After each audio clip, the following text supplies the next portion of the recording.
Krishna, Hare Hare Krishna, Ram Ram, Hare Krishna, Hare Hare Hare. Krishna, Hare Krishna, Hare Ram Ram, Hare Krishna, Hare Krishna.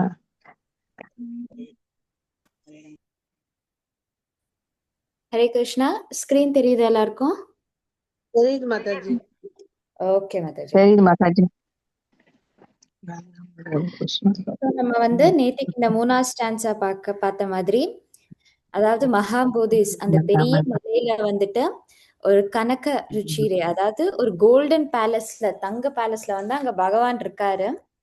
அந்த நீலாச்சல மலையில அங்க அவர் யாரோட வாசம் பண்றாரு அப்படின்னா, சகஜ பலபத்ரேனா, அதாவது அவங்க அவங்க அண்ணா பல்ராமோடையும், அவர் ரொம்ப ஸ்ட்ராங்கானவர் பலீனா, அதுக்கப்புறம் சுபத்ரா அவங்க தங்கைய நடுவுலையும் சேர்ந்து அவங்க 3 பேருமே அங்க இருக்காங்க அப்படின்ட்டுன்னு அங்க எல்லா தேவர்களுமே அங்க அவங்கள பூஜிக்க வராங்க அப்படின்னு சொல்றாங்க. ஸோ அப்படிப்பட்ட ஜெகநாத் என்னோட தர்ஷன பொருளா இருக்கட்டும் அப்படின்ட்டு இந்த ஸ்டான்ஸ்ல பாடுறாங்க. ஹரிபோல். ஸோ சாந்தா மாதாஜி நம்ம ரிப்பீட் பண்ணலாமா? பண்ணலாம் மாதாஜி. ஓகே மாதாஜி. மகாபோதிஸ்திரே கன மகாபோதே ஸ்திரே கன கருச்சிரே நீல சிகாரே கருச்சிரே நீல சிகரே மகாபோதிஸ்திரே கன கருச்சிரே நீல சிகாரே மகாபோதினி ஸ்திரே கண கருச்சிரே நீல சிகரே மகாபோதிஸ்திரே கன கருச்சிரே நீல சிகாரே மகாபோதி ஸ்திரே கண கருச்சிரே நீல சிகரே வசன் பிரசாதாந்த சஹ வசன் பிரசாதான் சக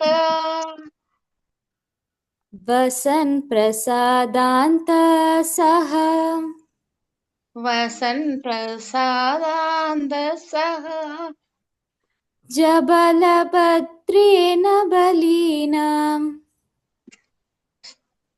சகஜ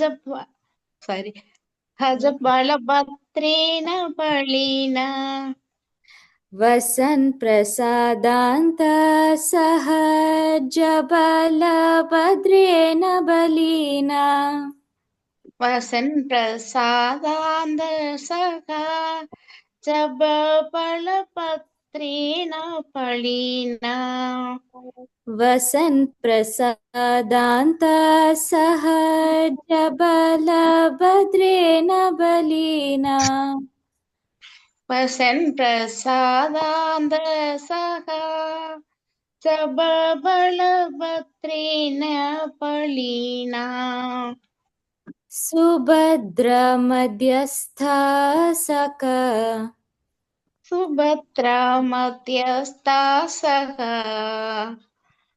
சுபத்ர மத்யஸ்தஸ்தர்க சுபத்ரா மத்யஸ்தா சக லசூர சேவாவசராதோ லசூர சேவாவசரதோ லசூர சேவாவசராதோ லசூர சேவாவசரதோ சுபத்ர மத்யஸ்தா சக லசூர சேவாவசராதோ சுபத்ரா மத்யஸ்த சக लसूर सेवावस राधो जगन्नाथ स्वामी नयन पथगामी बावा तुम्हें। जगन्नाथ स्वामी नयन पदकामी पावतो मे। जगन्नाथ स्वामी नयन पथगामी बावा तुम्हें। जगन्नाथ स्वामी नयन पदकामी पावतो मे। हरि बोल। हरे कृष्णा। थैंक यू शंकर माता जी। हरि बोल माता जी। हरे कृष्णा. ஸோ நம்ம இன்னைக்கு பகவத்கீதா கிளாஸ் ஆரம்பிக்கலாம். எல்லாருக்கும் ஸ்லோகம் தெரியுதா? हरे कृष्ण माताजी। हरे कृष्ण माताजी। हरि बोल प्रभुजी। हरे कृष्णा प्रभु। हरे कृष्ण माताजी। कृष्णा हरे माताजी। कृष्ण माताजी। हरि बोल. எல்லாருக்கும் ஹரே கிருஷ்ணா. வெற்றி हरे செல்வி कृष्ण மாதாஜி माताजी। நம்ம இன்னைக்கு हरे ரிப்பீட் பண்ணலாமா? ஹரே கிருஷ்ணா மாதாஜி. மாத்திக்கலாம் மாதாஜி. ஓகே மாதாஜி, சூப்பர். हरे कृष्ण माताजी। பானுமதி நான் 2 நாள் ஹெல்த் சரியில்லை, அதனால தான் அட்டெண்ட் பண்ண முடியல மாதாஜி. ஓ கிருஷ்ணா. ஓகே மாதாஜி, ஓகே மாதாஜி. ஓகே, ஆ. இப்போ ஓகேவா மாதாஜி? ஓகே மாதாஜி. சரி சரி, ஓகே மாதாஜி, சூப்பர். ஹரி போல். ஹரி போல். பதம் 32. ஆத்மௌபம் ஏன சர்வத்ர सर्वत्र ஆத்மௌபம் ஏன சர்வத்ர आत्मौपम्येन सर्वत्र ஆத்மௌபம் ஏன சர்வத்ர आत्मौपम्येन सर्वत्र समं पश्यति अर्जुन समं पश्यति अर्जुन समं पश्यति अर्जुन समं पश्यति अर्जुन समं पश्यति अर्जुन समं पश्यति अर्जुन सुखं वा यदि वा दुःखं सुखं वा यदि वा दुःखं सुखं वा यदि वा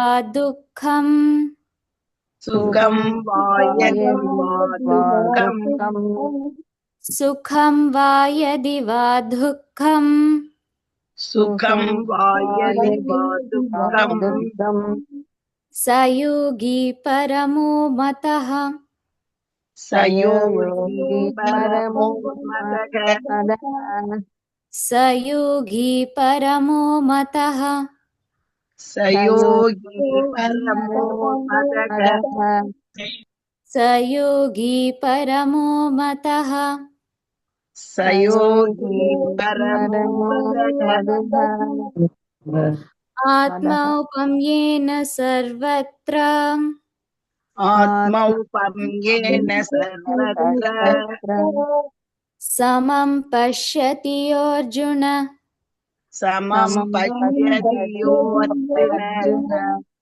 सुखं वा यदि वा दुःखं सुखं वा यदि वा दुःखं स योगी परमो मतः स योगी परमो मतः. हरे कृष्णा. தேங்க்யூ வெற்றிஷெல்வி மாதாஜி. வாசிக்கிறீங்களா? நான் வாசிக்கிறேன் மாதாஜி. பதம் 32. ஆத்மௌபம்யேன சர்வத்ர சமம் பஷ்யதி யோ அர்ஜுன சுகம் வா யதி வா துக்கம் ச யோகி பரமோ மதஹ. ஹரே கிருஷ்ணா. ஹரே கிருஷ்ணா. எல்லாருக்கும் ஹரே கிருஷ்ணா. இன்னைக்கு நம்ம மங்களாச்சரணமோட ஸ்டார்ட் பண்ணிக்குவோம்.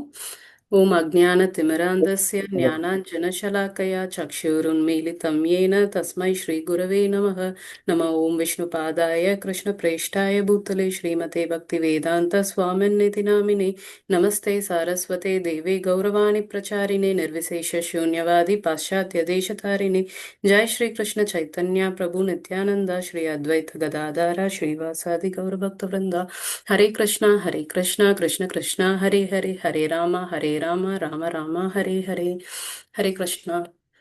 ஸோ நம்ம இன்னைக்கு வந்து அத்தியாயம் 6 தியான யோகம், அதில் 32வது ஸ்லோகம் வந்து பார்க்க போகிறோம். ஸோ நம்ம இப்போ இது வரைக்கும் என்ன பார்த்தோம் அப்படின்னா, ஒரு 3-4 ஸ்லோகம் மட்டும் முன்னாடி என்ன பார்த்தோம் அப்படின்னு பார்ப்போம். ஸோ அந்த அஷ்டாங்க யோகிலேயே அந்த டாப் மோஸ்ட் யோகி, அந்த பர்ஃபெக்ட் யோகி வந்து எப்படி இருப்பாங்க அப்படின்னு சொல்லிட்டு வந்து நம்ம பார்த்தோம் இல்லையா. ஸோ அவங்களுடைய விஷன் எப்படி இருக்கும்னு சொல்லிட்டு 29, 30 அவங்களுடைய பார்வை எப்படி இருக்கும்னு சொல்லிட்டு நம்ம 29, 30ல பார்த்தோம். அதாவது வந்து அவங்க எல்லா இடத்துலையும் வந்து பரமாத்மா இருக்கிறத உணர்வாங்க, நம்ம எல்லாரும் பகவான்குள்ள தான் இருக்கோங்கிறதையும் வந்து உணர்வாங்க அப்படின்னு சொல்லிட்டு பார்த்தோம். ஸோ அப்படி உணர்ற ஒருத்தவங்களுக்கு வந்து அவங்க வந்து பகவானை எப்பவுமே இழக்கிறது இல்லை, பகவானும் அவங்கள வந்து எப்பவுமே இழக்கிறது இல்லை அப்படின்னு சொல்லிட்டு பார்த்தோம். ஸோ நேத்து 31. ஸோ நேத்து என்ன பார்த்தோம் அப்படின்னா வந்து நேத்து இன்னைக்கு நம்ம என்ன எப்படி பார்க்குறோம் அப்படின்னா அவங்களுடைய செயல்கள் எப்படி இருக்கும், அந்த பர்ஃபெக்ட் யோகியோட செயல்கள் எப்படி இருக்கும் அப்படிங்கறத வந்து பார்க்குறோம். ஸோ அவங்க நேத்து என்ன பார்த்தோம் அப்படின்னா அவங்க வந்து பகவானும் பரமாத்மாவும் வந்து பகவானுடைய ஒரு அங்கம் தான் அப்படிங்கறது அவங்க உணர்ந்து பரமாத்மாவை வந்து வழிபடுவாங்க அப்படிங்கிறது தான் வந்து நேத்துடைய ஸ்லோகம் நம்ம பார்த்தோம். ஸோ இன்னைக்கு என்ன சொல்றாங்க அப்படிங்கிறது யாராவது ஒருத்தவங்க மொழிபெயர்ப்பு படிக்கிறீங்களா? நான் படிக்கிறேம்மா. அர்ஜுனா, எவனொருவன் எல்லா வீர்களுடைய சுக துக்கங்களை தன்னுடன் ஒப்பிட்டு காண்கிறானோ அவன் பரம யோகியாக கருதப்படுகிறான். ஹரே கிருஷ்ணா. ஹரே கிருஷ்ணா மாதாஜி. தேங்க்யூ மாதாஜி. ஸோ இங்க என்ன சொல்றாங்க அப்படின்னா, ஆத்மௌ பம்யேன சர்வத்ர சமம் பஷ்யதி யோர்ஜுனா சுகம் வாயதி வா துக்கம் சயோகி பரமோ மதஹ. சயோகி பரமோ மதஹ, அதாவது அந்த யோகி டாப் மோஸ்ட் யோகி, பரம யோகி அப்படின்னு சொல்லிட்டு சொல்றாங்க, பெர்ஃபெக்டான ஒரு யோகி அப்படின்னு சொல்லிட்டு சொல்றாங்க. ஸோ இங்க எந்த யோகி, எப்படிப்பட்ட யோகியை வந்து சொல்றாரு அப்படின்னு சொல்லி பார்த்தோம் அப்படின்னா, ஆத்மௌ பம்யேன. ஸோ ஆத்மௌ பம்யேன அப்படின்னா தன்னை வந்து கம்பேர் பண்ணி பார்க்குற ஒரு யோகியஸ் வந்து சொல்றாரு. ஸோ எப்படி கம்பேர் பண்ணுவாங்க அப்படின்னா, சர்வத்ர சமம் பஷ்யதி, எல்லாரையும் வந்து ஈக்குவலா வந்து பார்க்கக்கூடிய ஒருத்தர், அதாவது தனக்கு ஈக்குவலா பார்க்கக்கூடிய ஒருத்தர். ஓகேவா, தன்னை வந்து எப்படி சொல்றது, தன்னை வந்து அவங்களுடைய நிலையில வச்சு பார்க்கக்கூடிய ஒருத்தர், அந்த யோகி வந்து டாப் மோஸ்ட் அப்படின்னு சொல்லிட்டு பகவான் வந்து சொல்றாரு. ஸோ எந்த ஒரு சிச்சுவேஷன்ல சுகம் வாயதி வா துக்கம், அதாவது சுகமா இருந்தாலும் சரி துக்கமான சிச்சுவேஷனா இருந்தாலும் சரி, எல்லா சிச்சுவேஷன்லயும் தன்னை வந்து அவங்களோட கம்பேர் பண்ணி இப்ப நம்ம அந்த சிச்சுவேஷன்ல இருந்தா எப்படி இருப்போம் அப்படிங்கிறத யோசிக்கக்கூடிய ஒரு யோகி தான் வந்து பெர்ஃபெக்டான ஒரு யோகி, பக்குவம் அடைந்த ஒரு யோகி அப்படின்னு சொல்லிட்டு இங்க பகவான் வந்து சொல்றாரு. நம்ம சொல்லுவோம் இல்லையா எம்பத்தி அப்படின்னு சொல்லிட்டு இங்கிலீஷ்ல. ஸோ அதை தான் வந்து இங்க சொல்றாரு. ஸோ அதாவது நம்ம வந்து அவங்களுடைய பொசிஷன்ல போய் இருந்து பாக்குறது. ஸோ ஜஸ்ட் ஒரு எக்ஸாம்பிளுக்கு பார்த்தோம் அப்படின்னா, நமக்கு நிறைய சிச்சுவேஷன்ஸ் வந்திருக்கும் இந்த மாதிரி. நம்ம ஆனா எல்லா டைமும் அவங்கள வச்சு யோசிக்கிறோமா அப்படின்னா கிடையாது. ஒரு எக்ஸாம்பிளுக்கு பார்த்தோம் அப்படின்னா, ஒரு பக்கத்து வீட்டில் ஒருத்தங்க பாஸ்போர்ட்க்கு அப்ளை பண்ணி ஏதாவது ரிஜெக்ட் ஆயிடுச்சு. அவங்க வந்து அவங்க பையனை பார்க்கணும், செய்யணும், வெளிநாடு போகணும்னு ஒரு ஆசையோடு இருப்பாங்க. ஸோ அவங்க பாஸ்போர்ட் அப்ளை பண்ணி ரிஜெக்ட் ஆயிடுச்சுன்னு வந்து நம்ம கிட்ட ஒரு கவலையோட சொல்றாங்க, புலம்புறாங்க, செய்யறாங்கன்னு வச்சுக்கோங்க. நம்ம எப்படி யோசிப்போம், பாஸ்போர்ட் ரிஜெக்ட் ஆயிடுச்சு அவ்வளவுதானே, அதுக்கு ஏன் இவ்வளோ புலம்புறாங்க, ஏன் இவ்வளோ சீன் கிரியேட் பண்ணிட்டு இருக்காங்க அப்படின்னு சொல்லிட்டு நம்ம வந்து யோசிப்போம். ஆனா அதே விஷயம் நமக்கு நடந்ததுன்னா அப்ப வந்து நம்ம அந்த பெயினை வந்து ஃபீல் பண்ணுவோம். ஸோ இந்த யோகி எப்படி இருப்பாங்கன்னா, அவங்களுடைய கஷ்டத்தை புரிஞ்சு அவர் வந்து நடந்துக்குவாரு அப்படின்னு சொல்லிட்டு வந்து சொல்றாங்க. ஸோ நம்ம சொல்லுவோம் இல்லையா, நமக்கு வந்தா ரத்தம், அடுத்தவங்களுக்கு வந்தா தக்காளி சட்னின்னு, அந்த மாதிரி தான் வந்து இவங்க வந்து யோசிக்க மாட்டாங்க. இது நம்மளுடைய பார்வை, நம்ம இந்த ஜென்ரலா பாக்குறது. ஸோ அவங்க வந்து அடுத்தவங்களுக்கு ரத்தம் வந்தாலும் தனக்கு ரத்தம் வந்த மாதிரி அவங்க வந்து யோசிப்பாங்க அப்படின்னு சொல்லிட்டு சொல்றாரு பகவான். ஹரே கிருஷ்ணா. மாதாஜி, இது வள்ளலார் கூட சொல்வார், வாடிய பயிரை கண்ட போதெல்லாம் வாடினேன்ட்டு. அந்த பயிருக்கு கூட ஆத்மா இருக்குன்னு பண்ணி அது வாடும் போது நானும் வாடுறேன் அப்படின்னு சொல்வார். அவரை கூட யோகியா எடுத்துக்கலாம்ல மாதாஜி? எனக்கு மாதாஜி இந்த கிராஸ் இடையில நீங்க கிளாஸ் எடுக்கும்போது யாரும் குறுக்கீடு வேண்டாம், முடிச்ச போது பேச சொல்லுங்க. இது வந்து ஒரு இடையூறு, உங்களுடைய கான்சிக்வன்ஸ் அப்படியே மாறி போகும். உங்களுடைய தீம், உங்க மனசுல என்ன நினைச்சீங்களோ அந்த நிலைமை மாறி போகும். அதனால அந்த சீக்வன்ஸ் அப்படியே போட்டு குறவு கொடுக்கலாம் சாரி பதில். பிரபு, சாரி பிரபு, சாரி. பரவாயில்ல மாதாஜி, ஓகே மாதாஜி. ஹரே கிருஷ்ணா மாதாஜி. ஹரே கிருஷ்ணா பிரபு, தேங்க்யூ பிரபு. ஸோ இதுதான் வந்து பகவான் சொல்றாரு. இப்போ நம்ம நிறைய நியூஸ் பார்க்குறோம், வார் நடக்குது அப்படின்னு சொல்லிட்டு, போர் நடக்குது எல்லா இடங்கள்லையும் அப்படின்னு சொல்லிட்டு பார்க்குறோம். பட் அப்பெல்லாம் நம்ம என்ன ஃபீல் பண்றோம்? சரி, நம்மளுக்கு வந்து இந்த பொருளாதாரமா நம்ம வந்து சரிவடைகிறோம், அந்த மாதிரி ஒரு ஃபீல் தான் நம்மளுக்கு வருதே தவிர, நம்ம ப்ராப்ளம் தான் பெருசா இருக்கே தவிர, நம்ம அங்க எவ்வளோ கஷ்டப்படுறாங்க, அங்க சின்ன குழந்தைங்க இருப்பாங்களே, அங்க அவங்க சாப்பிட்றாங்களா, எப்படி இருக்காங்க, எப்படி அவங்களுக்கு சாப்பாடு கிடைக்குது, அந்த மாதிரி எல்லாம் நம்ம என்னைக்கும் யோசிக்கிறது கிடையாது. ஸோ நம்மளுடைய பொசிஷன்ல இருந்தே தான் நம்ம யோசிக்கிறோம், அடுத்தவங்க பொசிஷன்ல இருந்து நம்ம யோசிக்கிறதே கிடையாது அப்படின்னு சொல்லிட்டு இங்க வந்து சொல்றாங்க. ஸோ இது வந்து துக்கம் வரும்போது ஒருத்தங்க எப்படி பாக்குறாங்க அப்படின்னு சொல்லிட்டு, இதே வந்து ஒரு சந்தோஷம் வரும்போது ஒரு யோகியோ ஒரு நார்மல் பர்சன் ரெண்டையுமே கம்பேர் பண்ணி பார்ப்போம். ஸோ ஒரு சந்தோஷம் வரும்போது எப்படி அப்படின்னா, ஒரு எக்ஸாம்பிளுக்கு பார்த்தோம் அப்படின்னா, ஒரு பக்கத்து வீட்டு பொண்ணு வந்து ஃபர்ஸ்ட் மார்க் வந்துட்டா, ஸ்கூல்ல ஃபர்ஸ்ட் மார்க் எடுத்துட்டா அப்படின்னா, நம்ம உடனே எப்படி எப்படி யோசிப்போம்? இது என்ன பெரிய விஷயமா, நம்ம பையனும் தான் வந்து மேக்ஸ்ல ஃபர்ஸ்ட் மார்க் எடுக்கிறான், பேட்மிண்டன்ல சாம்பியனு, இதெல்லாம் வந்து நம்ம என்ன பெருமையா சொல்லிட்டா இருக்கோம் அப்படின்னு சொல்லிட்டு நம்ம வந்து நினைப்போம். ஸோ இது வந்து ஒரு மெட்டீரியலான ஒரு பார்வை. அதாவது நமக்கு வந்து இது ஏன் இந்த மாதிரி நம்மளுடைய அடுத்தவங்களுடைய வெற்றியை வந்து நம்ம அப்ரிஷியேட் பண்ணல அப்படின்னா, நமக்கு வந்து உள்ள நம்மளுக்கு ஒரு பொறாமை குணம் இருக்கிறதுனால நம்மளால அடுத்தவங்க வெற்றியை வந்து நம்ம அப்ரிஷியேட் பண்ண மாட்டோம். ஸோ இப்படிதான் வந்து நம்ம இருப்போம். ஸோ இதே வந்து ஒரு யோகி எப்படி இருப்பான்? அவங்க வெற்றி அடைஞ்சாங்க அப்படின்னா, அது தன்னுடைய வெற்றி மாதிரி அவன் வந்து அதையும் சேர்த்து கொண்டாடுவான் அப்படின்னு சொல்லிட்டு, இதுதான் சுகத்திலையும் சரி, துக்கத்திலையும் சரி, அவன் வந்து அடுத்தவங்களுடைய நிலையை யோசிச்சு, அவங்க எப்படி இருப்பாங்க அப்படின்னு யோசிச்சு அவன் ஃபீல் பண்ணி அதுல ஆக்ட் பண்ணுவான் அப்படின்னு சொல்லிட்டு சொல்றாங்க. ஸோ அப்படிப்பட்டவங்க தான் வந்து ஒரு பெர்ஃபெக்ட் யோகி அப்படின்னு சொல்லிட்டு பகவான் இங்க சொல்றாரு. ஸோ இங்க பிரபுபாதர் வந்து நம்மளுக்கு பர்போர்ட்ல கொஞ்சம் விஷயங்கள் கொடுத்துருக்காரு. என்ன அப்படின்னா வந்து, இந்த சுகம் துக்கம் இது எதனால வருது, இதோட மெயின் காரணம் என்ன அப்படின்னு சொல்லிட்டு பிரபுபாத் சொல்றாரு. துக்கம் மெயின் காரணம் என்ன அப்படின்னா, நம்மளுக்கும் பகவானுக்கும் இருக்கிற அந்த அந்த உறவு முறையை வந்து நம்ம மறந்துட்டோம். நம்மளுடைய அந்த ரிலேஷன்ஷிப்பை மறந்துட்டோம். நம்ம யாரு? பகவானுடைய நித்திய சேவகன் அப்படிங்கிற பொசிஷனை நம்ம மறந்து, எப்பெல்லாம் நம்ம வந்து ஆளணும் இல்லை கண்ட்ரோல் பண்ணணும், நம்ம என்ஜாய் பண்ணணும் அப்படின்னு சொல்லிட்டு நம்ம நினைக்கிறோமோ, அப்பெல்லாம் நமக்கு துக்கம் தான் வந்து மிஞ்சும் அப்படின்னு சொல்லிட்டு சொல்றாங்க. இதுக்கு ஒரு எக்ஸாம்பிள் பார்க்கணும் அப்படின்னா, ஒரு பியூன் இருக்காருன்னு வச்சுக்கோங்க. ஸோ அவர் வந்து ஆஃபீஸில் அவர் படித்த இதுக்கு அவருக்கு ஒரு வேலை கொடுத்துருக்காங்க. ஜஸ்ட் ஃபைல் எடுத்துட்டு வா, டீ வாங்கிட்டு வா அப்படின்னா அவர் அதை செய்ய முடியும். அது அவருக்கு ஈஸியாக இருக்கும். இதே அவர் வந்து நான் மேனேஜர் ஆகணும் அப்படின்னு சொல்லிட்டு நினச்சாரு அப்படின்னா, அதாவது அவருக்கு அப்போ இருக்கிற அந்த தகுதியை வச்சுட்டு அவர் மேனேஜர் ஆகணும் அப்படின்னு சொல்லி நினச்சா, அவர் எத்தனை விஷயங்களை ஹேண்டில் பண்ண வேண்டியது இருக்கும், எவ்வளோ பொறுப்புகள் இருக்கும். ஸோ மேல இடத்துக்கு அவர் தான் ரெஸ்பான்சிபிள், கீழே இருக்கிறவங்கள வேலை செய்யறதுக்கும் அவர் தான் ரெஸ்பான்சிபிள். ஸோ அவர் அந்த ஆஃபீஸையே நிர்வாகம் பண்ணணும். ஸோ அந்த அளவுக்கு அவருக்கு திறமை இல்லை அப்படின்னு வச்சுக்கோங்க. அப்போ அவருடைய சுச்சுவேஷன் என்னவா இருக்கும், எவ்வளோ கஷ்டப்படுவார் இல்லையா?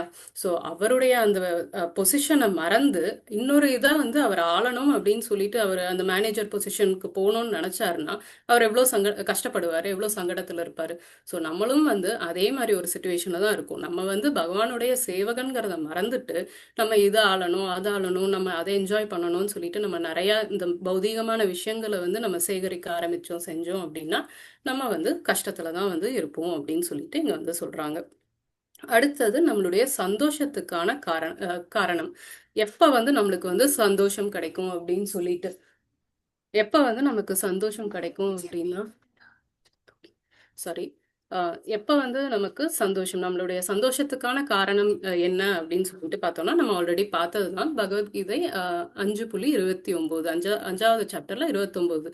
அது வந்து பீஸ் ஃபார்முலா அப்படின்னு சொல்லிட்டு சொல்லுவோம். ஸோ அமைதிக்கான அந்த ஃபார்முலா அப்படின்னு சொல்லிட்டு சொல்றோம்.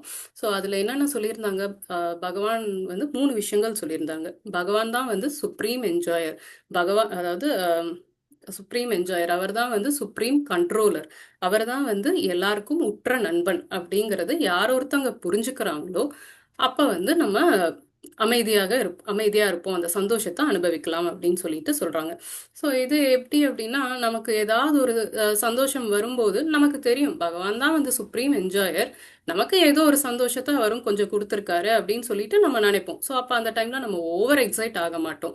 ஸோ அதே மாதிரி அடுத்தது ஏதாவது ஒரு கஷ்டம் வரும்போது நமக்கு அப்பவும் தெரியும் பகவான் தான் நம்மளுடைய உற்ற நண்பன், வெல்விஷர், நம்மளுடைய நலன் விரும்பி அப்படிங்கறது நமக்கு புரிஞ்சுக்கிட்டு நம்ம எப்படி இருப்போம், சரி ஏதோ ஒரு கஷ்டம் வந்திருக்கு, அவர் நம்மளுடைய நலன் விரும்பி கண்டிப்பா நம்ம நல்லதுக்காக தான் ஏதாவது ஒண்ணு பண்ணியிருக்காரு அப்படின்னு சொல்லிட்டு நம்ம அப்படி ஒரு ஆங்கிள் யோசிச்சு அப்பவும் நம்ம வந்து ஒரு அமைதியா தான் வந்து இருப்போம் இல்லையா? ஸோ அதனால நம்ம சந்தோஷமா இருக்கணும் அப்படின்னா இந்த 3 விஷயங்கள், பகவானை பத்தின விஷயங்களை வந்து நம்ம எப்பவுமே ஞாபகத்துல வச்சிருக்கணும் அப்படின்னு சொல்லிட்டு சொல்றாங்க.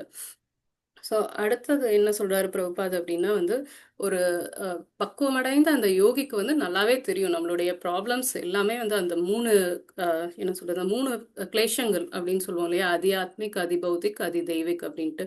யாருக்காவது அது சொல்ல முடியுமா என்னது அது அப்படின்ட்டு? நேத்து ஆணவம், கிளாஸ் கண்மம், மாயை. ஹரே கிருஷ்ணா. ஹரே ஆணவம், கிருஷ்ணா மாதாஜி. கண்மம், மாயை. இல்ல ஹரே இல்ல கிருஷ்ணா மாதாஜி. ஹரே கிருஷ்ணா மாதாஜி, சொல்லவா மாதாஜி? ஐஸ்வர்யா மாதாஜி சொல்லுங்க மாதாஜி. ஹரே கிருஷ்ணா மாதாஜி. அதி தேவிக்கான புயல் இயற்கை சீற்றங்களால ஏற்படுற இறப்பு மாதாஜி. அதி பௌதிக்கான பிற ஜீவராசிகளால மக்களால வரக்கூடிய துன்பம். அதி ஆத்மிக்கான மனதால வரக்கூடிய துன்பம், உடலால வரக்கூடிய துன்பம். ஹரே கிருஷ்ணா. எஸ் மாதாஜி, ஹரே கிருஷ்ணா. ஸோ இந்த 3 துன்பங்களை வந்து ஏதாவது ஒரு துன்பத்தை நம்ம வந்து இந்த ஜீவாத்மாக்கள் வந்து அனுபவிச்சுட்டு தான் இருப்பாங்க அப்படின்னு சொல்லிட்டு ஒரு பக்குவமடைந்த யோகிக்கு நல்லாவே தெரியும். ஸோ அவங்க என்ன என்ன பண்ணுவாங்க அப்படின்னா, ஸோ ஒரு பக்குவமடைந்த யோகி வந்து எல்லாருக்கும் அவங்க இந்த துன்பத்துல இருந்து வெளியில வரணும்னா அவங்களுக்கு என்ன தேவை? ஸோ கிருஷ்ண உணர்வு தேவை. அந்த கிருஷ்ண உணர்வை எல்லாருக்கும் கொண்டு போய் சேர்க்கணும் அப்படின்னு சொல்லிட்டு தான் ஒரு பக்குவமடைந்த யோகி வந்து யோசிப்பான். ஸோ அப்படிப்பட்ட ஒரு யோகி வந்து பகவான் சொல்றாரு, நச்ச தஸ்மான் மனுஷேஷு கஷ்டின் மே பிரிய கிருத்தமக அப்படின்னு சொல்றாரு. அதாவது அப்படிப்பட்ட ஒரு யோகி வந்து எனக்கு ரொம்ப பிரியமானவன், அப்படிப்பட்ட ஒரு பக்தன் வந்து எனக்கு ரொம்ப பிரியமானவன். யார் ஒருத்தங்க கிருஷ்ண உணர்வை மற்றவங்களுக்கு கொடுக்குறாங்களோ அப்படிப்பட்ட பக்தன் எனக்கு ரொம்ப பிரியமானவன் அப்படின்னு சொல்லிட்டு பகவானே வந்து இங்க சொல்றாரு. ஸோ ஒரு பக்குவமடைந்த யோகி எப்படி இருப்பான்னா, மற்றவங்களுடைய கஷ்டங்களை புரிஞ்சுக்கிட்டு கஷ்டமோ சந்தோஷமோ அவங்க நிலையில இருந்து யோசிச்சு செஞ்சு அவங்க வந்து எப்படி வந்து திரும்ப கிருஷ்ண உணர்வுல வந்து எப்பவுமே சந்தோஷமா இருக்க முடியும் அப்படின்னு சொல்லிட்டு யோசிக்கிறவன் தான் ஒரு பக்குவமான யோகி அப்படின்னு சொல்லிட்டு சொல்றாங்க. ஸோ கடைசியா வந்து என்ன ஒரு சின்ன டிஃப்ரென்ஸ் என்ன இந்த பக்தி யோகிக்கும் அஷ்டாங்க யோகிக்கும் என்ன டிஃப்ரென்ஸ் அப்படின்னு சொல்லிட்டு சொன்னா, பக்தி யோகி வந்து தன்னை பத்தி அவன் யோசிக்க மாட்டான், அடுத்தவங்கள பத்தி மட்டும்தான் வந்து யோசிச்சு அவங்கள எப்படி முன்னேற வைக்கலாம் அப்படின்னு சொல்லிட்டு தான் அவன் யோசிப்பான். ஆனா அஷ்டாங்க யோகி அப்படி கிடையாது. நம்ம தனியா போயிட்டு ஒரு மெடிடேஷன் பண்ணிட்டு நம்ம எப்படி எலிவேட் ஆகிறது, நம்ம எப்படி உயர்றது அப்படின்னு சொல்லிட்டு நம்ம எப்படி முக்தி அடைகிறது அப்படிங்கறத வந்து யோசிப்பான் அப்படின்னு சொல்லிட்டு இங்க பிரபுபாத் வந்து நம்மளுக்கு பர்போட்ல கொடுத்துருக்காரு. ஹரே கிருஷ்ணா. ஸோ நம்ம ஓகேவா இந்த இது? Okay Mataji. Hare okay Krishna. Okay Mataji. Thank you Mataji. So நம்ம அடுத்தது கிருஷ்ணலீலா போலாமா? சந்திரசேகர் பிரபு ஏதாவது சொல்றீங்களா? மியூட்ல இருக்கீங்க. ஹரே கிருஷ்ண பிரபு. ஸோ நம்ம பகவத்கீதா முடிச்சுட்டு இப்போ இது போவோம். ஸோ நாராயணம் நமஸ்கிருத்தியம் மட்டும் சொல்லிட்டு ஸ்டார்ட் பண்ணலாம். நாராயணம் நமஸ்கிருத்தியம் நரம் சைவ நரோத்தமம் தேவீம் சரஸ்வதிம் வியாசம் ததோ ஜெயம் உதிரயேத் நஷ்டப்ராயேஷு அபத்ரேஷு நித்யம் பாகவத சேவையா பகவதீர் உத்தம ஸ்லோகே பக்திர்பவதி நைஷ்டகி மூகம் கரோதி வாசாலம் பங்கும் லங்கயதே கிரம் யத் கிருபாதமஹம் வந்தே ஸ்ரீ குரும் தினதாரிணம் ஸ்ரீ பரமானந்த மாதவம் ஸ்ரீ சைத்தன்ய ஈஸ்வரம். ஓம் நமோ பகவதே வாசுதேவாய, ஓம் நமோ பகவதே வாசுதேவாய, ஓம் நமோ பகவதே வாசுதேவாய. ஸோ நம்ம இப்போ வந்து கோவர்தன் லீலை வந்து பார்த்துட்டு இருக்கோம். ஸோ நேற்று வந்து அனுகுலா மாதாஜி வந்து எடுத்தாங்க. ஸோ கோவர்தன் எப்படி ஃபார்ம் ஆனாரு, அதுக்கப்புறம் என்ன ரீசன்ஸ், இந்த கோவர்தன் லீலை நடக்கிறதுக்கான ரீசன் என்ன அப்படின்னு சொல்லிட்டு ஒரு 3-4 ரீசன் வந்து சொல்லியிருந்தாரு. மெயினா வந்து இந்திரனுடைய அந்த கர்வத்தை அடக்கணும், அப்புறம் வந்து அந்த சந்திராவலி அவங்களுடைய லீலா வந்து சொல்லியிருந்தாங்க. அதுக்கப்புறம் கோபீஸ் எல்லாமே வந்து கிருஷ்ணரை வந்து பார்த்துக்கிட்டே இருக்கணும், அவர் கூடயே இருக்கணும்னு சொல்லி அவங்க விருப்பப்பட்டதுனால அதனாலையும் வந்து இந்த ஒரு லீலை நடந்தது அப்படின்னு சொல்லிட்டு அனுகுலா மாதாஜி நமக்கு நேற்று சொன்னாங்க. ஸோ இந்திர பூஜையை வந்து ஸ்டாப் பண்ணிட்டு நந்த மகாராஜாவை கன்வின்ஸ் பண்ணி கோவர்தன் பூஜையை வந்து நடத்திடுறாரு கிருஷ்ணர். ஸோ அதுக்கப்புறம் இன்னைக்கு கதை என்ன அப்படின்னு சொல்லிட்டு பார்த்தோம் அப்படின்னா, இந்திரன் வந்து அதுக்கு எப்படி ரியாக்ட் ஆகுறாரு அப்படின்னு சொல்லிட்டு அதுதான் வந்து இன்னைக்கு கதை. ஸோ என்ன தலைப்பு அப்படின்னா, விருந்தாவனத்தின் நாசக்கார மலை. ஸோ அதுதான் வந்து இன்னைக்கு கதை இன்னைக்கு. ஸோ என்ன அப்படின்னா, இப்போ நம்மளே இருக்கோம், ஒரு விருந்துக்கு போயிருக்கோம், இல்லை ஒரு கல்யாணத்துக்கு போயிருக்கோம், பந்தியில உட்கார்ந்துட்டு இருக்கோம், எல்லாம் நமக்கு பிடிச்ச ஐட்டம்ஸ் எல்லாம் எல்லாம் ரெடியா பண்ணி வச்சிருக்காங்க. நம்ம உட்கார்ந்துட்டு இருக்கும்போது சாப்பிட்றதுக்கு போறப்ப நீ எந்திரி அப்படின்னு சொல்லிட்டு இன்னொருத்தங்க யாரையாவது கூப்பிட்டு வந்து அதே இடத்துல உட்கார வச்சு, அதுவும் ஒரு தகுதி நம்மளை விட தகுதி கம்மியா இருக்குன்னு நமக்கு தெரியுது, அவங்கள உட்கார வச்சு மரியாதை கொடுத்தா நம்மளுக்கு எப்படி இருக்கும்? அந்த அந்த டைம்ல நம்மளை எழுப்பிட்டு இன்னொருத்தவங்களை உட்கார வச்சா எப்படி இருக்கும் இல்லையா? ஸோ நமக்கே பயங்கர கோவம் வரும் இல்லையா? அந்த இடத்துல ஏன் இப்படி பண்ணாங்க அப்படின்னு சொல்லிட்டு. ஸோ அதே பொசிஷன்ல தான் இந்திரன் வந்து இப்ப இருக்காரு. ஸோ இந்திரனுக்கு எல்லாமே ரெடி பண்ணியாச்சு. பட் ஆனா கிருஷ்ணர் என்ன பண்ணாரு, இந்திரனோட பூஜையை நிறுத்துங்க, கோவர்தனுக்கு பண்ணுங்க அப்படின்னு சொல்லிட்டு. ஆனா இந்திரன் எப்படி ஃபீல் பண்றாரு, ஒரு கல்லுக்கு போய் பூஜையை பண்றீங்க, என்ன வந்து மதிக்கலையே அப்படின்னு சொல்லிட்டு இங்க இந்திரனுக்கு வந்து அந்த கோபம் வருது. ஸோ இது வந்து நமக்கும் அந்த மாதிரியான ஒரு கோபம் தான் வரும் இல்லையா? ஸோ இந்திரனுக்கு வந்த கோபம் கூட வந்து தப்பு இல்லை, பட் ஆனால் அவர் ரியாக்ட் பண்ண விதம் தான் வந்து இங்கே வந்து தப்பு அப்படின்னு சொல்லிட்டு சொல்கிறாங்க. ஸோ என்ன அப்படின்னா நம்ம பார்த்துருக்கோம் பகவத்கீதை 2.63 வந்து क्रोधात् भवति सम्मोहः सम्मोहात् स्मृति विभ्रमः ஸ்மிருதி பிரம்ஷாத் புத்திநாஷோ புத்திநாஷாத் பிரணஷ்யதி. அதாவது அந்த கோபம், அந்த ஆசையினால கோபம். இப்ப என்ன ஆசை இந்திரனுக்கு, நம்மளை மதிக்கணும், நம்மளுக்கு வந்து அவங்க வந்து ரெஸ்பெக்ட் கொடுத்து நமக்கு பூஜை பண்ணணும் அப்படின்னு சொல்லிட்டு அவர் நினைக்கிறாரு, யஜ்ஞம் பண்ணணும் அப்படின்ட்டு. ஸோ அந்த ஆசை நிறைவேறாத போது என்ன வருது, கோபம் வருது. அந்த கோபம்னால என்ன ஆகுது, அவர் வந்து ஒரு மயக்கத்துக்கு உள்ளாகிறாரு. ஸோ அந்த மயக்கத்தினால என்ன ஆகுது, அவர் வந்து அவருடைய அந்த எல்லாத்தையுமே மறந்துடுறாரு. பகவான் தான் வந்து சுப்ரீம் அப்படிங்கிறதையே மறந்துட்டு அவர் என்ன பண்றாரு, அவருடைய அந்த இன்டெலிஜென்ஸ் வந்து அங்க போகுது. என்ன பண்றோம், என்ன முடிவெடுக்கிறோம் அப்படிங்கிறதே வந்து அவருக்கு தெரியல. அது தெரியாததுனால அந்த இடத்துல வந்து இந்திரன் வந்து சரிவடைகிறாரு. ஸோ இது வந்து எக்ஸாக்டா அந்த ஸ்லோகாக்கு வந்து இந்த கதை வந்து அங்க மேட்ச் ஆகும். ஸோ என்ன என்ன அப்படின்னா, ஸோ இந்திரன் வந்து என்ன பண்றாரு அப்படின்னா, பயங்கரமா வந்து இங்க கிருஷ்ணரை அதுக்கப்புறம் வந்து பிரஜவாசிகள் எல்லாத்தையுமே வந்து பயங்கரமா நிந்திக்கிறாரு. ஸோ இது வந்து மிகப்பெரிய ஒரு வைஷ்ணவ அபராதம் வந்து இங்க வந்து பண்றாரு இந்திரன். ஸோ பகவானை வந்து வெறும் ஒரு சாதாரண ஒரு சின்ன பையன், அவன் சொல்றத வந்து கேட்டுக்கிட்டு இந்த விரஜவாசிகள் எல்லாம் வந்து இப்படி பண்றீங்களே அப்படின்னு சொல்லிட்டு அவங்க மேல வந்து அவர் பயங்கர கோவத்துல இருக்காரு. ஸோ அந்த கோவத்தினால அவர் என்ன பண்றாரு அப்படின்னா, மொத்த விருந்தாவனத்தையுமே வந்து நான் அழிச்சிடணும், பிரஜவாசிகள் அங்க இருக்கிற அந்த பசுக்கள் எல்லாரையுமே வந்து நான் கொண்டுறணும் அப்படின்னு சொல்லிட்டு அவர் வந்து நினைக்கிறாரு, எல்லாரையுமே வந்து அழிச்சிடணும் அப்படின்னு சொல்லிட்டு நினைக்கிறாரு. ஸோ இது வந்து அவங்க பண்ண ஒரு அந்த சின்ன தப்புக்காக வந்து இந்திரன் வந்து ஒரு மிகப்பெரிய ஒரு தண்டனையை வந்து கொடுக்கறதுக்காக யோசிக்கிறாரு. ஸோ இது வந்து ஒரு டிஸ்ப்ரப்போர்ஷனேட்டான ஒரு பனிஷ்மெண்ட் அப்படின்னு சொல்லிட்டு இங்க வந்து சொல்றாங்க. இது ஏன் நடக்குது அப்படின்னா, அவருக்கு வந்து அந்த பேராசையினால அவர் அந்த அறிவை இழந்ததுனால அது வந்து நடக்குது அப்படின்னு சொல்லிட்டு இங்க வந்து நம்ம புரிஞ்சுக்கலாம். ஸோ அதுக்கப்புறம் வந்து பார்த்தோம் அப்படின்னா, அவர் வந்து சம்வர்த்தகா அப்படிங்கிற ஒரு மேகத்தை வந்து கூப்பிடுறாரு. அந்த மேகம் வந்து என்ன அப்படின்னா வந்து அந்த பிரளய காலம் வரும் இல்லையா? ஸோ பிரளய காலம் வரும்போது அந்த மலை வந்து அந்த ஹோல் யூனிவர்ஸையே அழிச்சிரும். ஸோ அந்த ஒரு மலையை வந்து வரணும் அப்படின்னு சொல்லிட்டு கூப்பிடுறாரு. சம்வர்த்தகாவை கூப்பிட்டு இந்த மாதிரி நீ போய் பிருந்தாவனத்தை ஃபுல்லா வந்து அழிச்சிரு அப்படின்னு சொல்லிட்டு சொல்றாரு.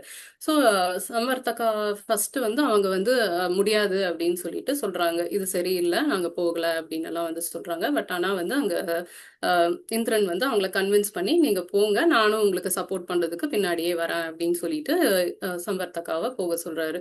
ஸோ சம்வர்த்தகாவும் அங்க வந்து மலையை வந்து பொழியறாரு. ஸோ அங்க பயங்கர இடி மின்னல் எல்லாமே பயங்கரமா இருக்கு. ஸோ அந்த வர்ணனை எப்படி கொடுத்துருக்காங்க அப்படின்னா, ஒரு டிராப் ஆஃப் அந்த தண்ணியும் வந்து ஒரு அம்பு பாயிற மாதிரி அவ்வளோ ஃபோர்ஸா வருது. அதே மாதிரி அதோட ஹெவினஸ் பார்த்தோம் அப்படின்னா, அதோட வெயிட் பார்த்தோம் அப்படின்னா ஒரு தூண் அளவுக்கு வந்து இருக்காம். ஒரு டிராப்புமே வந்து அந்த அளவுக்கு வந்து விழுகுதான். ஸோ அப்படி விழுகிற அந்த மலை வந்து கொஞ்ச நேரத்துல அந்த ஆரம்பிச்ச ஒரு கொஞ்ச நேரத்திலேயே வந்து ஃபுல்லா அந்த விருந்தாவனம் ஃபுல்லா வந்து அப்படியே ஃப்ளட் ஆயிருது, தண்ணியில அப்படியே மூழ்கிருது. அங்க எது மேடு எது பள்ளம் எதுவுமே வந்து தெரியல, கண்டுபிடிக்க முடியல.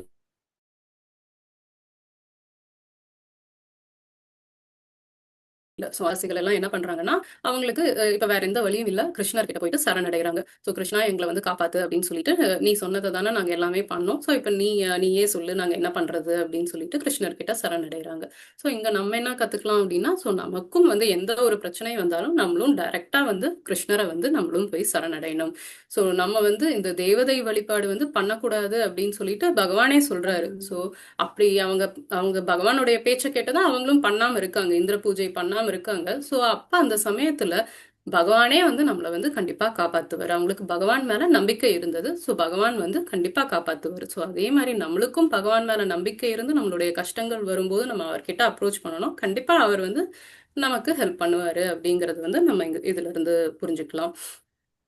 ஸோ அதுக்கப்புறம் சாரி அதுக்கப்புறம் வந்து பகவான் வந்து அதுக்கப்புறம் வந்து அவர் வந்து என்ன யோசிக்கிறாரு, ஓகே இந்திரனுக்கு வந்து எப்படியாவது ஒரு பாடத்தை வந்து நம்ம கற்பிச்சே ஆகணும் அப்படின்னு சொல்லிட்டு அவர் என்ன பண்றாரு, அந்த கோவர்தன மலையை வந்து ஒரு சின்ன குழந்தை எப்படி வந்து ஒரு காளானை தூக்கும் இல்லையா, ஸோ அந்த காளானை தூக்குற மாதிரி அவர் வந்து ஒரு அந்த கோவர்தன மலையை வந்து ஈஸியா அப்படியே தூக்கிடுறாரு. தூக்கி அவருடைய இடது கையில தூக்குறாரு. இடது கை கூட கிடையாது, இடது கை சுண்டு விரல்ல, அந்த சுண்டு விரலுடைய அந்த நுனி, அந்த நகத்தோட நுனியில வந்து தூக்கி பிடிச்சிட்டு இருக்காரு.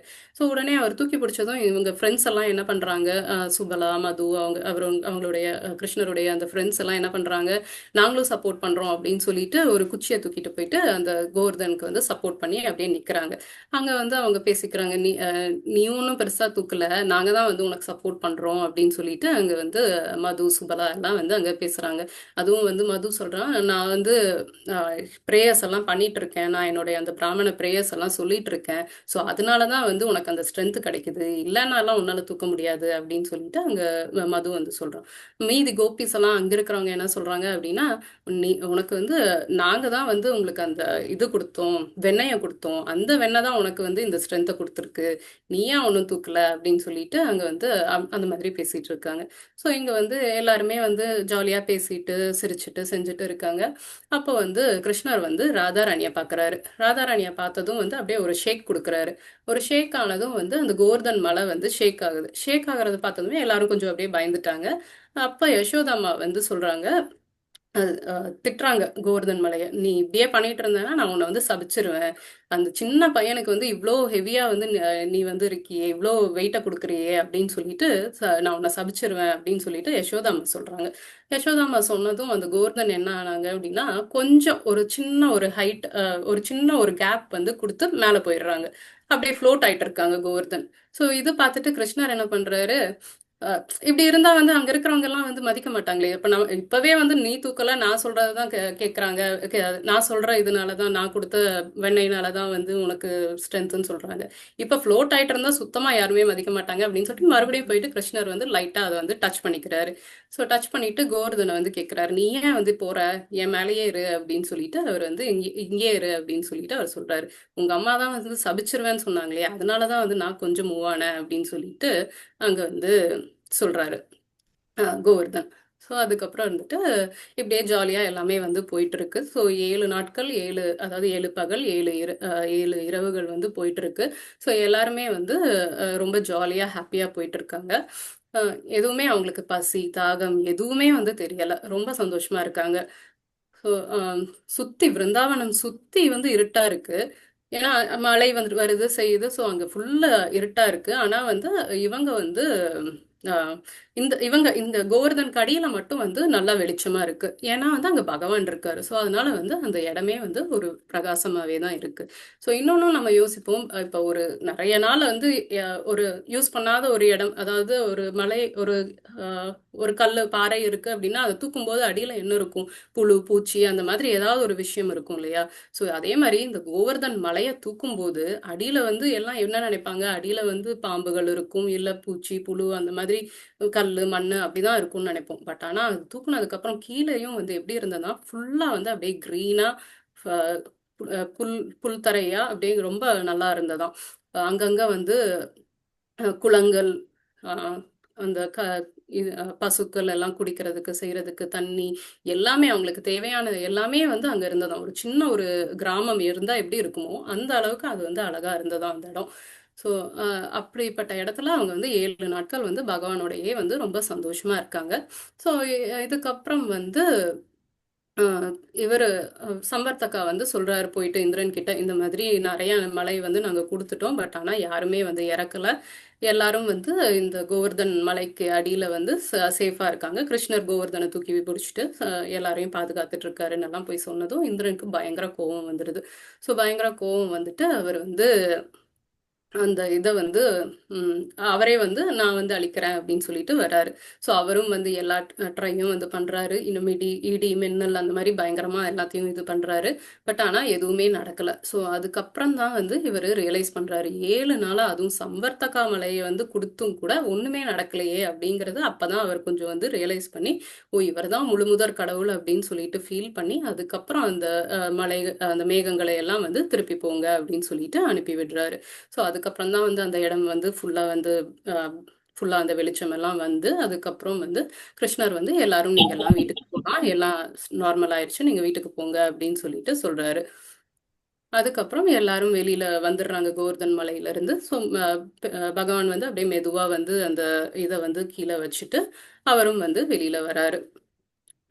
ஸோ வந்ததுக்கப்புறம் அவரை வந்து எல்லாருமே வந்து ரொம்ப கட்டி தழுவிட்டு அவரை வந்து ரொம்ப ப்ரைஸ் பண்ணி செஞ்சு பேசுறாரு, செய்கிறாரு, எல்லாமே பண்ணுறாரு. ஸோ ஆக்சுவலாக கதை இது வரைக்கும் தான். பட் இன்னும் கொஞ்சம் எக்ஸ்ட்ரா பாயிண்ட்ஸ் என்ன அப்படின்னா வந்து, ஸோ எப்படி வந்து பிருந்தாவனமே வந்து ஃபுல்லாக வந்து தண்ணியில் மூழ்கி இருக்கு, எப்படி கோவர்தன் கிட்ட மட்டும் அந்த வெள்ளம் வராமல் இருந்தது அப்படின்னு சொல்லிட்டு வந்து கொடுத்துருக்காங்க. அதுக்கு எப்படின்னா வந்து மேலே வந்து அந்த கோவர்தன் மேலே வந்து சுதர்சன சக்கரம் வந்து ரொம்ப ஃபாஸ்ட்டாக அப்படியே சுற்றிட்டு இருக்கு. ஸோ அப்போ அந்த மழை வரும்போது என்ன ஆகுது, அந்த சுதர்சன சக்கரம் மேலே பட்டு எல்லாமே ஸ்பிளிட் ஆகி அப்படியே சைடில் போயிடுது, கோவர்தன் மலை மேலே படாமல் ஃபுல்லாக சைடில் போயிடுது. அதுக்கப்புறம் பார்த்தோம் அப்படின்னா அனந்தசேஷன் வந்து கோவர்தன் மலையை ஃபுல்லா சுத்தி ப்ரொடெக்ட் பண்ணிக்கிறாரு. எதுவுமே வந்து தண்ணி உள்ள என்டர் ஆகாதபடி அவர் வந்து ஃபுல்லா அப்படியே ப்ரொடெக்ட் பண்ணி வச்சிருக்காரு. அப்புறம் இன்னொன்னு என்ன அப்படின்னு பார்த்தோம்னா கும்பஜ ரிஷி அப்படின்ட்டு, நம்ம அகஸ்திய ரிஷி தான் அவரு. ஸோ அவர் வந்து பார்த்தோம் அப்படின்னா அந்த இது மேல சுதர்சன சக்கரம் மேல பட்டு வர அந்த தண்ணி எல்லாத்தையுமே வந்து அவர் குடிச்சிடுறாரு. ஸோ அதனால வந்து அந்த இடத்துல அவ்வளோ அந்த வெள்ளம் வந்து எதுவுமே வராம எல்லாமே சீக்கிரமே எல்லாமே வந்து நார்மலுக்கு வந்து திரும்பிடுது அப்படின்னு சொல்லிட்டு இங்க வந்து சொல்றாங்க. ஸோ கும்பஜ ரிஷிக்கு ஒரு சின்ன கதை இருக்கு, டைம் இருந்தா சொல்லலாம், இல்லைன்னா பார்ப்போம். ஹரே கிருஷ்ணா. சொல்லுங்க, சொல்லலாம் மாதாஜி. ஹரே கிருஷ்ணா மாதாஜி, சொல்லுங்க, ரொம்ப ஈகரா இருக்கும். சொல்லுங்க சொல்லுங்க மாதாஜி. மாதாஜி, சொல்லுங்க. ஹரே கிருஷ்ண பிரபு. ஸோ கும்பஜ ரிஷி வந்து என்ன அப்படின்னா எப்படி அங்க வராரு அப்படின்னா வந்து ஒரு தடவை வந்து சிவபெருமானும் பார்வதியும் வந்து அந்த பாகவதம், சிவபெருமான் வந்து பாகவதம் வந்து பார்வதி தேவிக்கு சொல்லிட்டு இருக்காங்க. ஸோ அப்போ வந்து அந்த அப்ளிகேஷன் பாயிண்ட் ஆஃப் வியூ எல்லாம் வந்து சிவபெருமான் வந்து சொல்றாரு பார்வதி தேவிக்கு, என்ன அப்படின்னா வந்து நம்ம வந்து வைஷ்ணவர்களுக்கு வந்து சேவை செய்யணும், அவங்க திருப்தி அடையணும் அப்படின்னு சொல்லிட்டு அதையெல்லாம் வந்து சொல்றாரு. ஸோ அதெல்லாம் சொல்லும்போது பார்வதி தேவி அதெல்லாம் கேட்டு அடுத்த நாள் வந்து இம்ப்ளிமெண்ட் பண்றாங்க. என்ன அப்படின்னா ஒரு வைஷ்ணவர் வந்து நான் வீட்டுக்கு கூப்பிட்டுருக்கேன், ஸோ அவருக்கு வந்து நம்ம இன்னைக்கு வந்து சர்வ் பண்ணணும் அப்படின்னு சொல்லிட்டு சிவபெருமான் கிட்ட சொல்றாங்க. ஸோ சிவபெருமானும் வந்து யார் அந்த வைஷ்ணவர்னு கேட்கறாங்க. அப்போ வந்து இந்த கும்பஜ ரிஷி அப்படின்னு சொல்லிட்டு சொல்றாங்க. உடனே சிவபெருமானுக்கு ஷாக் ஆயிடுச்சு, அவரை ஏன் கூப்பிட்ட, எப்படி அவரை வந்து சாட்டிஸ்ஃபை பண்றது, அவர் நிறைய சாப்பிடுவாரு, நம்மளால சாட்டிஸ்ஃபை பண்ண முடியாதே அப்படின்னு சொல்லிட்டு அவர் வந்து சிவபெருமான் வந்து சொல்றாரு. ஸோ அப்போ வந்து பார்வதி தேவி சொல்றாங்க, ஒன்றும் பிரச்சனை இல்லை, நமக்கு 1000 வேலைக்காரங்க இருக்காங்க, செய்யறாங்க, சமைக்கிறதுக்கு பரிமாறதுக்கு எல்லாமே நிறைய பேர் இருக்காங்க, அதனால நான் வந்து பாத்துக்கிறேன் அப்படிங்கிறாருங்க. சரின்னு சொல்லிட்டு சிவபெருமான் என்ன சொல்றாரு, சரி நீயே பாத்துக்கோ, எதா இருந்தாலும் என்கிட்ட வராத அப்படின்னு சொல்லிட்டு நான் தவம் பண்ண போறேன் அப்படின்னு சொல்லிட்டு அவர் சொல்லிட்டு போயிடுறாரு. ஸோ அடுத்தது கும்பஜ ரிஷி வர்றாரு. அவர் வந்து அவரை வர வச்சு எல்லாம் மரியாதை எல்லாம் கொடுத்து அவரை உட்கார வைக்கிறாங்க. உட்கார வச்சு சாப்பாடு கொடுக்குறாங்க. சாப்பாடு கொடுக்கும்போது இவங்க வைக்கிறாங்க, நீ என்ன இப்படி வச்சுட்டு இருக்க, மொத்தமா அந்த பக்கெட்டோட சேர்த்து வை அப்படின்னு சொல்லிட்டு அந்த கும்பஜ ரிஷி கேட்கிறாரு. அதே மாதிரி அப்ப மொத்தமா அந்த பொரியல் கூட்டு என்னென்ன இருக்கோ அத்தனையும் அப்படியே ஃபுல்லா அவங்க சமைச்சு வச்சது ஃபுல்லா எடுத்துட்டு வந்து கொட்டுறாங்க. கொட்டிட்டு இவங்க எடுத்துட்டு போய் அந்த பாத்திரத்தை உள்ள வச்சுட்டு வெளில வர்றதுக்குள்ள இவர் சாப்பிட்டு முடிச்சிடுறாரு. மறுபடியும் எடுத்துட்டு வா அப்படிங்கிறாரு. ஸோ அந்த மாதிரி அவங்களும் எடுத்துட்டு வந்து கொடுக்குறாங்க. இவங்களுக்கு வந்து இப்ப பயம் வந்துருச்சு பார்வதி தேவிக்கு. வந்து 5 வயசு குழந்தையா வந்து அவங்க வந்து பார்வதி தேவி கிட்ட வந்து கேக்குறாரு, எனக்கும் வந்து சாப்பாடு கொடுங்க அப்படின்னு சொல்லிட்டு கேக்குறாங்க. அப்ப பார்வதி தேவி சொல்றாங்க, என்னடா இது, நானே வந்து என்ன ஹெல்ப் பண்ணு அப்படின்னு சொல்லிட்டு கூப்பிட்டா நீ வந்து மறுபடியும் சாப்பாடு கேக்குறியே அப்படின்னு சொல்லிட்டு கேக்குறாங்க. சரி ஏதோ ஒண்ணு இருக்கிறத கொடுங்க அப்படின்னு சொல்லிட்டு கிருஷ்ணர் கேக்குறாரு. சரின்னு சொல்லி எடுத்துட்டு வரும்போது அவர் என்ன சொல்றாரு, எனக்கு வந்து அந்த ரிஷி பக்கத்துலதான் நான் உட்காரணும் அப்படின்னு சொல்லிட்டு அடம் பிடிக்கிறாரு கிருஷ்ணர். சரின்னு சொல்லிட்டு அந்த ரிஷியும் அக்செப்ட் பண்ணிக்கிறாரு. சரி சின்ன பையன் தானே, வந்து உட்காரட்டும் பரவாயில்ல அப்படின்னு சொல்லிட்டு அக்செப்ட் பண்ணிக்கிறாரு. அப்போ வந்து அஹ், இவங்க வந்து பரிமாறுறாங்க. கிருஷ்ணர் வந்து ஒரே ஒரு வாய் சாப்பிட்டுட்டு எனக்கு போதும் அப்படிங்கிறாரு. எனக்கு போதும் அப்படின்றாரு. சோ அப்போ கும்பஜ ரிஷி வந்து கேக்குறாரு, என்ன உனக்கு ஒரு வாய் தான் சாப்பிட்டா போதுமா அப்படின்னு சொல்லிட்டு கேக்குறாரு. அப்போ அவர் சொல்றாரு, எனக்கு போதும், நான் என்ன 1 மணி நேரம் உன்ன மாதிரியா சாப்பிட முடியும், எனக்கு இதுவே போதும் அப்படின்னு சொல்லிட்டு கும்பஜ ரிஷியை பார்த்து சொல்றாரு. சொல்லிட்டு அதுக்கப்புறம் அவர் கை கழுவிடுறாரு. கை கழுவிட்டு அவர் என்ன பண்றாரு, அந்த கும்பஜ ரிஷி அவருடைய இடம் எல்லாத்தையும், அவருடைய இலை எல்லாத்தையும் சேர்த்து எல்லாத்தையுமே தண்ணி ஊத்தி விட்டுறாரு. ஸோ தண்ணி ஊத்தி விட்டுட்டு ஜென்ரலா எப்படி அப்படின்னா நம்மளுடைய இந்த டைனிங் என்ன சொல்றது, அந்த மேனர்ஸ்ன்னு சொல்லுவோம் இல்லையா, நம்ம சாப்பிட்டு முடிச்சு நம்ம யாராவது ஒருத்தவங்க கை கழுவிட்டாங்கன்னா கூட இருக்கிறவங்களும் ஆக்சுவலா சாப்பிடக்கூடாதான். அதனாலதான் வந்து நம்ம மத்தவங்க சாப்பிட்டு முடிக்கிற வரைக்கும் வெயிட் பண்றோம். சோ இப்போ வந்து இவர் கை கழுவிட்டாரு, அதுக்கப்புறம் இவர் சாப்பிட முடியாது கும்பஜ ரிஷி. சோ அதனால என்ன பண்றாரு, அவரும் வந்து ஸ்டாப் பண்ணிட்டு எந்திரிச்சிடுறாரு. அதுக்கப்புறம் வந்து கிருஷ்ணர் வந்து அவருடைய அந்த ஃபார்மை வந்து காட்டுறாரு, நான் அந்த கிருஷ்ணர் தான் அப்படின்னு சொல்லிட்டு. அதுக்கப்புறம் வந்து கும்பஜ ரிஷி கேட்கிறாரு, என்ன கிருஷ்ணா இப்படி பண்ணிட்டியே, நான் வந்து சாப்பிட்டு முடிக்க தான் விடல, ஒரு வாய் தண்ணி குடிக்க கூட நீ விடலையே அப்படின்னு சொல்லிட்டு. ஏன்னா கை கழுவிட்டா அதுக்கப்புறம் அவங்க தண்ணி கூட குடிக்க மாட்டாங்களாம். சோ அதனால நீ என்ன தண்ணி கூட குடிக்க விடலையே அப்படின்னு சொல்லிட்டு கேட்கிறாரு. அப்ப வந்து கிருஷ்ணர் சொல்றாரு, இப்ப குடிக்கலன்னா பரவாயில்ல, நான் வந்து உனக்கு ஒரு டைம் வந்து உனக்கு ஒரு வரும், ஸோ அப்ப நான் உன்னை கூப்பிடுறேன், அப்ப நீ நிறைய தண்ணி வந்து நீ குடிக்கலாம் அப்படின்னு சொல்லிட்டு சொல்றாரு. இப்பதான் இந்த கோவர்தனோட இந்த லீலை நடக்கும்போது கும்பஜ ரிஷியும் கூப்பிடுறாரு. ஸோ அவர் வந்து அங்க இருக்கிற தண்ணி எல்லாம் வந்து அவர் குடிக்கிறாரு. ஹரே கிருஷ்ணா. ஸோ இந்த மெயின் இதுல இருந்து என்ன ஒரு நம்ம பாயிண்ட் எடுத்துக்கணும் அப்படின்னா, ஸோ இந்திரன் வந்து தூண்டப்படுறாரு இல்லையா, பகவான் தான் வந்து தூண்டி விடுறாரு. அங்க வந்து அந்த கர்வத்தை அடக்கணும் அப்படிங்கிறதுக்காக பகவான் வந்து தூண்டி விடுறாரு. ஸோ அவருடைய அனர்த்தங்களை எல்லாம் வந்து எடுக்கணும் அப்படின்னு சொல்லிட்டு தான் வந்து அங்க இந்திரனை தூண்டி விடுறாரு இல்லையா. ஸோ அதே மாதிரி நமக்கும் வந்து அனர்த்தங்கள் நிறைய இருக்கும் இல்லையா. ஸோ அதனால நம்ம வந்து எப்போ பகவான் கிட்ட பிரியமா ஆகிறோமோ, ஸோ பகவானுக்கு எப்போ நம்மளை பிடிக்குதோ அப்போ வந்து நம்மளுடைய அனர்த்தங்களையும் எடுக்க வந்து அவர் ட்ரை பண்ணுவார். ஸோ நம்மளையும் அந்த மாதிரி ஒரு சுச்சுவேஷன்ல போடுவார். ஸோ அந்த டைம்ல நம்ம எப்படி ரியாக்ட் பண்றோம் அப்படிங்கிறது தான் முக்கியம். ஸோ நம்ம வந்து ஓவர் ரியாக்ட் பண்ணாம அந்த டைம்ல நம்ம கான்சியஸா நம்ம என்ன பண்ணணும் அப்படிங்கறது, நம்ம எதனால இந்த சுச்சுவேஷன்ல இருக்கோங்கிறத யோசிச்சு நம்ம வந்து அங்க வந்து ஆக்ட் பண்ணணும்.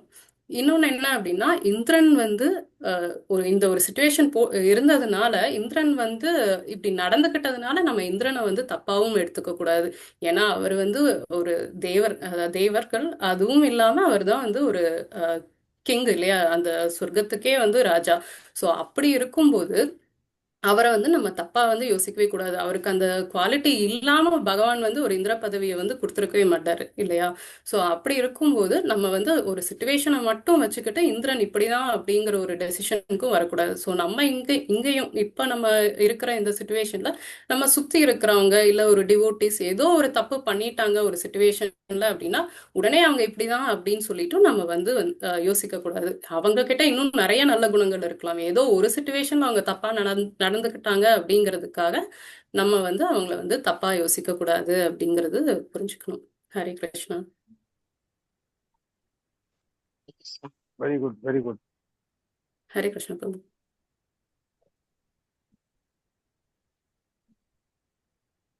யாருக்காவது ஏதாவது டவுட்ஸ் இருக்கா? எதுவும் இல்லைன்னா நம்ம ரீகேப் போகலாம்.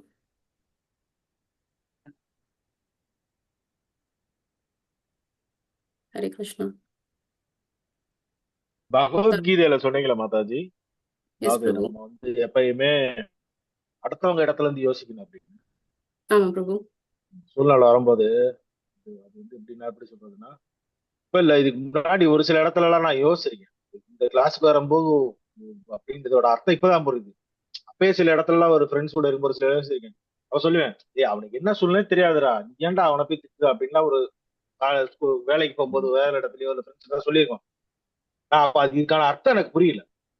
இந்த ஸ்லோகத்தோட சொல்லும் போது அந்த மாதிரி இருக்கணும், அது வந்து கடைபிடிக்க ரொம்ப நல்ல விஷயம். எப்பயுமே வந்து நம்ம சுயநலமா யோசிக்காம உங்களோட காரணங்கள், அவங்க ஏன் கோவப்படுறான், அவன் ஏன் உங்ககிட்ட சண்டை போட்டு போனான் அப்படின்றத நம்ம சூழ்நிலை இருந்து நம்ம யோசிக்கணுமே தவிர நம்ம அதுக்காக ஒரு ஜட்மெண்ட்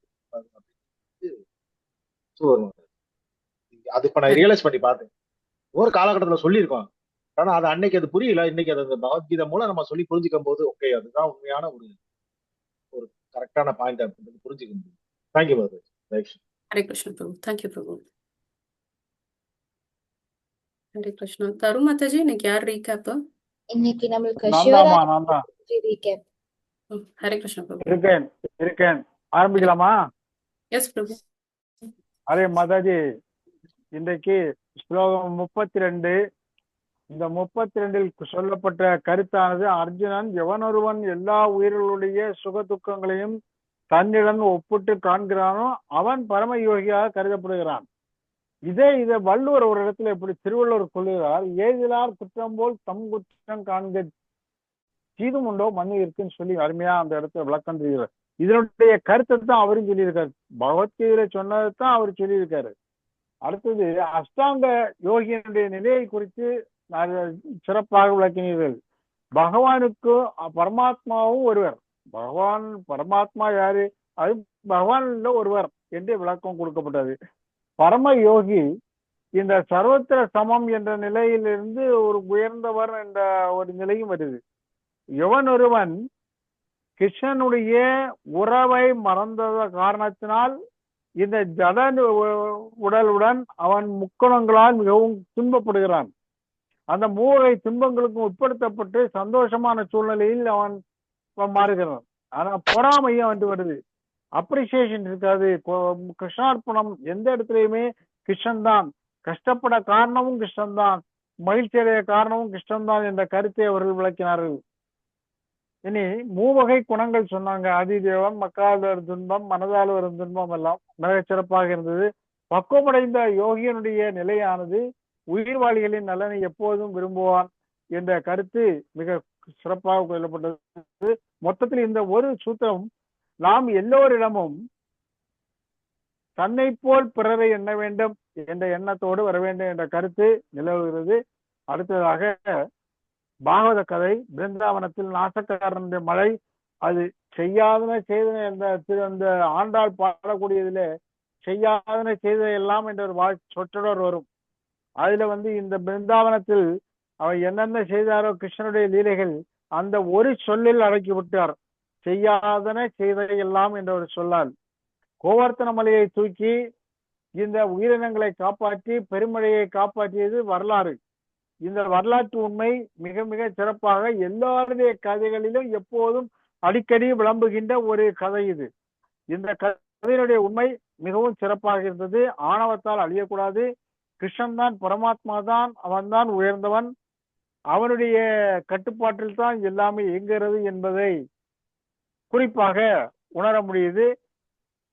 நான் அசைந்தால் எதுவும் அசைன்னு சொன்ன மாதிரி மலையும் அசையுது. மலை அசைந்தால் கூட அது 7 நாள் அந்த இதை தூக்கி பிடித்து அந்த மக்களை எல்லாம் காப்பாற்றி ஆவினங்களை காத்து உயிரினங்களை காத்து எல்லாமே செய்தான். அவர்களுக்கு வேண்டிய அந்த நேரத்தில் அவர்களுக்கு பசி கிடையாது, தாகம் கிடையாது, எதுவுமே கிடையாது, வேற எந்த கண்ணோட்டமும் கிடையாது என்பதை குறிப்பால் உணர்த்தினீர்கள். மிகவும் நன்றி.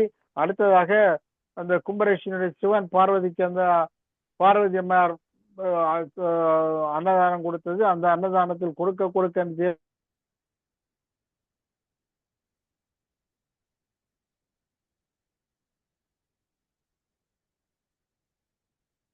நாள் வரைக்கும் இவ்வளவு வயசா எனக்கு தெரியாது. பந்தியிலே வர எல்லாரும் அப்படியே காத்திருப்போம். ஏன் காத்திருக்கிறோம்ல உண்மை. ஒரு ஆள் கையை கழுவிட்டேன்னா நான் நினைச்சது பக்கத்து இலக்காரன் சாப்பிட மாட்டான், நான் எழுப்பிட்டேன்னா அடுத்த வீட்டுக்காரன் மோருக்கு இருக்க மாட்டான், ரசத்துக்கு இருக்க மாட்டான், அப்போ அவனுக்கு சாப்பாடு பாதியில் நின்று போகும்னு நினைச்சேன். இந்த உண்மையான கருத்து இப்போதுதான் நீங்க சொன்னது பிறகுதான் எனக்கே புரியுது. எப்படின்னா ஒருவன் கையை கழுவி விட்டா அதோடு முடிந்து விட்டா அதுக்கப்புறம் யாரும் சாப்பிடக்கூடாது. ஏன்னா இந்த பாகவதத்துல சொல்லப்பட்ட கதைக்காக மக்கள் அதை கடைபிடித்து வருகிறார்கள். இன்றளவும் கன்னியாகுமரி மாவட்டத்தில் இது மிக சிறப்பாக கையாளப்பட்டு வருகிறது. மிக்க நன்றி. சுருக்கமாக ரத்ன சுருக்கமாக நான் குறிப்பிட்டது உங்களுடைய கருத்துக்களாகவும் வந்திருக்க என்று நினைக்கிறேன். பிழை இருந்தால் மன்னிக்கவும். சிறப்பாக இருந்தால் பாராட்டுங்கள். நன்றி, வணக்கம். சிறப்பு சிறப்பு நன்றாக இருந்தது. ஹரே கிருஷ்ண பிரபு. நல்லா இருந்தது பிரபு. ஹரே கிருஷ்ண பிரபு. தேங்க்யூ பிரபு. பிரபு நல்லா இருந்தது பிரபு. நீங்க அது ரீபேக் நீங்க தான் பண்ண போறீங்க, ரீகேப்னு தெரியாது பிரபு. நான் குறுக்க பேசிட்டேன், சாரி. ஏன்னா நீங்க கோர்வையா எழுதி வச்சுட்டு வரீங்க, நான் குறுக்க பேசும்போது தடைப்படும். எனக்கு அது புரியல, சாரி பிரபு. இல்ல இதுல சொல்ல என்னன்னா, அவங்க மனநிலையில ஒரு ஓட்டம் இருக்கும், மன ஓட்டம் வந்துகிட்டே இருக்கும். அந்த மன ஓட்டத்துல அவங்க சொல்ல வேண்டியது சொல்லிட்டே இருப்பாங்க. நீங்க குறுக்கிடும் போது அந்த மன ஓட்டம் நின்று போகும். அதுக்கப்புறம் திருப்பி அந்த மன ஓட்டத்தை கொண்டு வரதுக்கு அவங்க சிரமப்பட வேண்டியது இருக்கும். அதனால யார் பேசணும் குறுக்க பேசாம அவங்க பேசி முழுமையா முடித்த பிறகு, வீட்லயே ஆனாலும் சரிதான், பேசக்கூடியது அவ்வளவு பேசின பிறகுதான் நம்ம அவங்கள்ட்ட பதில் பேசணும். இடையில போய் பேசினா தகராறு அது விபரீதத்துல முடிஞ்சிடும். எப்போதுமே வீட்லயும் கூட குடும்பத்திலேயே மகளானாலும் பிள்ளைகளானாலும் யாரானாலும் அவங்க சொல்ல வேண்டிய கருத்தை சொன்னா காது கொடுத்து கேட்டுக்கிட்டு அதுக்கப்புறம் கடைசியாட்டு என்னம்மா எனக்கு என்னதான் விருப்பம், எனக்கு என்னதுன்னு சொல்லி நம்ம விருப்பங்களை சொல்லலாம். இது ஒரு நல்ல, வேற ஒண்ணும் இல்லை. நான் சொன்னது அவங்களுடைய மன ஓட்டம் நின்று போகும். சரிம்மா, சந்தோஷம் சந்தோஷம். எனக்கு எப்படின்னா அது அப்புறம் சொல்லும் போது மறந்துடும் பிரபு, அதுக்காக தான் சொல்லிட்டேன். நீங்க ஒரு நோட் பண்ணி வச்சுக்கலாமே, கையில ஒரு பேனா பென்சில் வச்சுக்கலாமே. ஆமா பிரபு, அதை இனிமேல் நோட் பண்ணி வச்சுதான் சொல்லணும் பிரபு. நான் அப்படிதான் வச்சிருவேன். ஏதாவது கேட்கணுமானா அதை நோட் பண்ணி வச்சுக்குவேன், பின்னாலே கேட்பேன். Okay okay, thank you. சந்தோஷம் அம்மா, சந்தோஷம். எல்லாம் கிருஷ்ணம் லீலை. ஹரே கிருஷ்ண பிரபு. ஹரே கிருஷ்ண மாதாஜி. தேங்க்யூ பிரபு. என்னம்மா நான் சரியா சொன்னா எனக்கே தெரியல. எஸ் பிரபு, கரெக்டா தான் சொன்னீங்க பிரபு. எல்லாம் கரெக்டா தான் இருந்தது. ஓகே பிரபு. சந்தோஷம். இந்த கை கழுகுற விஷயம் இன்னைக்குதாம்மா எனக்கு தெரியும். இதனால வரைக்கும் இந்த விஷயத்தினால கை கழுகுறாங்க தெரியாது. பந்தியில யாருமே உட்கார்ந்துருப்போம், லைன் பூரா சாப்பிடுறது வரைக்கும் அப்படியே உட்கார்ந்துருப்போம். இந்த லைன்ல யாருமே எழும்ப மாட்டோம். ஏன்னா அடுத்தவங்க சாப்பிட மாட்டானே நான் நினைச்சிட்டு இருந்தேன். கை கழுவுனா அதோட சாப்பிடக்கூடாதுன்ற விதி இருக்குன்றது இப்பதான் தெரியும். நீ கேட்டா கூட யாரும் சொல்லுவேன். சந்தோஷம்மா. ஹரே கிருஷ்ண பிரபு. தேங்க்யூ பிரபு. ஸோ நம்ம வாஞ்சா கல்ப சொல்லி முடிச்சுக்கலாம். வாஞ்சா கல்பத்தருபியஸ்ச கிருபா சிந்துபேச்ச பतितानां पावनेभ्यो वैष्णवेभ्यो नमः. कोटि वैष्णव प्रभुपाद की जय, प्रभुपाद की जय, गौर प्रेमानंद हरि हरि। हरे कृष्ण।